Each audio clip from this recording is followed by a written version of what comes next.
Hello friends, welcome back. ഇന്നത്തെ recipe വഴുതനങ്ങ stair fry ആണ്, അല്ലെങ്കിൽ വഴുതനങ്ങ മെഴുക്ക് പുരട്ടി എന്ന് പറയാം. ഈസി ആയിട്ട് ഉണ്ടാക്കാൻ പറ്റുന്ന നല്ലൊരു മെഴുക്ക് പുരട്ടിയാണ്. നിങ്ങൾ ഇതുപോലെ ഉണ്ടാക്കാറുണ്ടോ എന്ന് അറിയില്ല, എന്തായാലും ഇത് നല്ല ടേസ്റ്റാണ്. അപ്പോൾ അതെങ്ങനെയാണ് എളുപ്പത്തിൽ റെഡിയാക്കുക എന്ന് നോക്കാം. റെഡിയാക്കാൻ വേണ്ടിയിട്ട് ഞാൻ 2 വഴുതനങ്ങയാണ് എടുത്തിട്ടുള്ളത്. നന്നായിട്ട് കഴുകി ചെറുതായിട്ടൊന്ന് കട്ട് ചെയ്ത് വെച്ചിട്ടുണ്ട്. ഒരുപാട് വലുതായിട്ട് കട്ട് ചെയ്യേണ്ട, ചെറുതായിട്ട് മതി.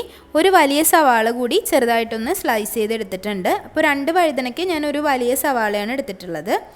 ഒരു പാൻ വെച്ച് കൊടുക്കുക. അതിലേക്ക് ഒരു 2 ടേബിൾ സ്പൂൺ അളവിൽ വെളിച്ചെണ്ണ ഒഴിച്ച് കൊടുക്കുക. അപ്പോൾ ഈ ഒരു വെളിച്ചെണ്ണ തന്നെയാണ് ഈ ഒരു കറിക്ക് ടേസ്റ്റ് തരിക കേട്ടോ. അതിലേക്ക് ഒരു 1/2 ടീസ്പൂൺ അളവിൽ കടുക് ചേർത്ത് കൊടുക്കാം. കടുകൊന്ന് നന്നായി പൊട്ടി വരുമ്പോൾ നമുക്കതിലേക്ക് അരിഞ്ഞു വെച്ചിട്ടുള്ള സവാള ഇട്ട് കൊടുത്തിട്ട് നന്നായിട്ടൊന്ന് മിക്സ് ചെയ്തെടുക്കാം. സവാള ഒന്ന് വെന്ത് നന്നായി വഴണ്ട് വരുമ്പോൾ അതിലേക്ക് കുറച്ച് ഫ്രഷ് ആയിട്ടുള്ള കറിവേപ്പില ചേർത്ത് കൊടുക്കുക. ഈ ഒരു കറിയിലേക്ക് നമുക്ക് ഒരുപാട് ഇൻഗ്രീഡിയൻസിൻ്റെ ആവശ്യമൊന്നുമില്ല. ഒരുപാട് ഇൻഗ്രീഡിയൻസ് ഇട്ട് ഈ ഒരു കറി വെച്ചാൽ ഒരു ടേസ്റ്റും ഉണ്ടാവില്ല കേട്ടോ. അപ്പോൾ അതിലേക്ക് നമുക്ക് 3/4 ടേബിൾ സ്പൂൺ അളവിൽ കാശ്മീരി മുളക് പൊടിയാണ് ചേർത്ത് കൊടുക്കുന്നത്. എരിവുള്ള മുളക് പൊടിയാണെങ്കിൽ ഒരു 1/2 ടീസ്പൂൺ അളവിൽ ചേർത്ത് കൊടുത്താൽ മതി. ഒരുപാട് എരിവ് വന്നാൽ ഒരു രുചി ഉണ്ടാവില്ല. ഇനി അതിലേക്ക് 1/2 ടീസ്പൂൺ അളവിൽ തന്നെ മഞ്ഞൾപ്പൊടി ചേർത്ത് കൊടുത്തിട്ടുണ്ട്. 1/2 ടീസ്പൂൺ അളവിൽ ഗരം മസാലപ്പൊടിയാണ് ചേർത്ത് കൊടുത്തിട്ടുള്ളത്. ആവശ്യത്തിന് ഉപ്പ് കൂടി ചേർത്ത് കൊടുക്കുക.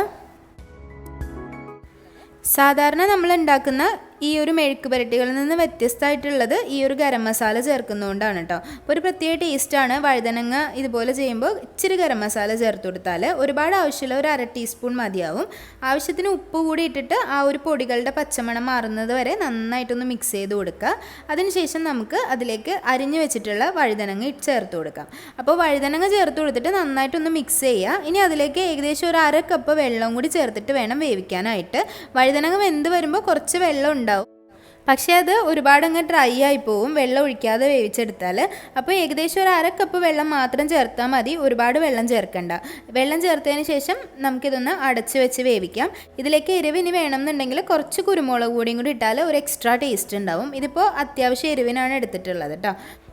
അടച്ച് വെച്ച് വേവിക്കാൻ ഏകദേശം ഒരു 5 മിനിറ്റ് എടുക്കുള്ളൂ. ഒരു മീഡിയം ഫ്ലെയിമിൽ വെച്ച് വേവിച്ചെടുക്കുക. അപ്പോൾ വെന്ത് കഴിയുമ്പോഴത്തേക്കും ഇതുപോലെ വെന്ത് നല്ലോണം കുഴഞ്ഞ് വന്നിട്ടുണ്ടാവും കേട്ടോ. അപ്പോൾ നല്ല ടേസ്റ്റാണ്. ചപ്പാത്തിയുടെ കൂടെ ഒരു നല്ല കോമ്പിനേഷനാണ്. നല്ല ടേസ്റ്റാണ് ചപ്പാത്തിയുടെ കൂടെ കഴിക്കാനായിട്ട്. ചപ്പാത്തി, പൊറോട്ട അതുപോലുള്ള ബ്രെഡ് ഐറ്റംസിൻ്റെ കൂടെ ഇനി ചോറിൻ്റെ കൂടെ ഒരു സൈഡ് ഡിഷൊക്കെ ആയിട്ട് കഴിക്കാൻ നല്ല ഈസിയാണ്.